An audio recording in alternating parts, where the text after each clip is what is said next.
నమస్తే, welcome to our channel. తెలంగాణలో గత కొన్నేళ్లుగా రియల్ ఎస్టేట్ రంగం చాలా అభివృద్ధి సాధించింది. గతంలో అంతంత మాత్రంగానే ఉన్న అమ్మకాలు, కొనుగోళ్లు రాష్ట్ర ఏర్పాటు తర్వాత భారీగా పుంజుకున్నాయి. కరోనా విపత్తు సమయంలో తప్ప రాష్ట్రంలో రియల్ భూమ్ ఎప్పుడూ తగ్గలేదు.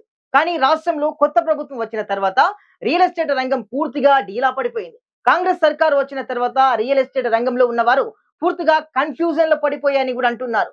కొత్త ప్రభుత్వం నిర్ణయాలు ఎలా ఉండబోతున్నాయి? రేట్లు పెంచుతారా లేకపోతే వెసులుబాటు కల్పిస్తారా? ఇలా ఏ అంశం పైన స్పష్టత లేనే లేదు. మున్సిపల్ అడ్మినిస్ట్రేషన్, అర్బన్ డెవలప్మెంట్ శాఖ ప్రస్తుతం ముఖ్యమంత్రి దగ్గరే ఉన్నాయి. కీలకమైన శాఖలు కావడంతో ఎవరికి ఇవ్వకుండా తన దగ్గర పెట్టుకున్నారు రేవంత్ రెడ్డి.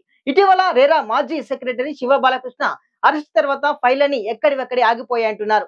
రాష్ట్ర ఆర్థిక వ్యవస్థలో రియల్ ఎస్టేట్ రంగం కీలక పాత్ర పోషిస్తుంది.